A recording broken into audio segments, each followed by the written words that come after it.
Violent unrest has turned deadly in Iran. Protests have spread to dozens of cities across the country. More than 20 people have been killed and hundreds have been arrested. Behnam Ben Taleblu is the senior Iran analyst for the Foundation for the Defense of Democracies, and he joins me now from Washington. Behnam, Iran's last major protests in 2009 were more or less localized to Tehran, but this recent unrest has spread to several cities across the country. What's different this time? Well, last time Iran's protests were in response to a national phenomenon, a stolen election. But the political hub of those protests was definitely the capital, Tehran. And in fact, those protests were derided by Iran's hardline security apparatus as being orchestrated by the Tehrani rich urban elite. But now with these protests, which have mushroomed across the country and in fact began in a conservative city in the northeast, Mashhad, it's Iran's second largest city, second holiest city, home to the shrine of the 8th Shiite Imam Reza. There's no telling where these protests will actually go, but there is one thing. These protests break the myth that there is an urban-rural divide, and in fact that semi-urban poor, those who are most likely to support the Islamic Republic, they actually join in on the protests. And so this has shaken the foundations of the regime.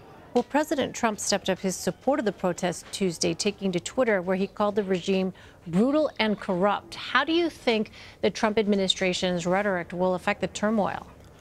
Well, first and foremost, that's an accurate assessment by the president. While some, I think, are looking to kind of capitalize and score political points, be it on either side of the aisle, it's important for the U.S. to course correct what happened in 2009. In 2009, the U.S. pulled its punches, did not go after the regime for brutally cracking down on peaceful Iranian protesters, and now I think that there's a chance to course correct, and the president's tweets appear to be doing exactly that. Within Iran, whether the U.S. is supporting the protesters vocally or not, they will be derided as foreign agents. And in fact, Iran's Supreme Leader Ali Khamenei basically made that accusation this morning. Therefore, it's best for the U.S. to be on the right side of history and support the Iranian people, which is in tandem with its strategic and moral obligations. But what about the protesters themselves? Is there a sense of how the protesters feel about the Trump administration's response so far?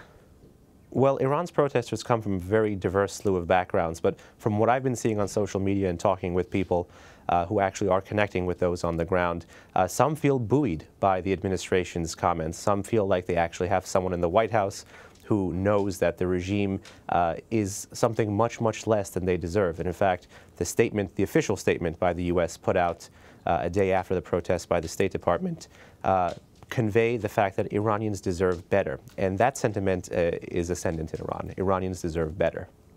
Iran's Supreme Leader Ayatollah Khamenei has blamed the unrest on Iran's enemies, but did not point to any specific individuals or countries, though he did allude to the West's backing of Saddam Hussein during Iraq's war with Tehran in the 1980s. What do we know about the Supreme Leader's intentions at this point? I, in fact, think that the Supreme Leader is scared and somewhat intimidated right now. There was a long-standing assumption that after 2009, Iranians were humbled, that they had been cowered into a corner, and given the brutal costs of the Syrian civil war, Iranians would look to the region and not want to have what is happening in their backyard happen in their home. But I think Iranians realize that when they have been backed into a corner and there really is no other future, they will be pouring out into the streets to demand basic rights, fundamental freedoms, and economic and social justice. So Iran's Supreme Leader has long looked to pin Iran's problems elsewhere. But the reason these protests could end up being his undoing, or a protest that emerge from these could end up being the regime's undoing, whether today or 10 years down the line, is because he fundamentally fails to recognize this one fact. Of course, protests never happen in a vacuum. How do you expect this unrest to impact Iran's foreign policy in Syria? You know, one of the most fascinating slogans that Iranians were chanting during these past few days of protests was "Abandon Syria" or "Do away with Syria and think about us."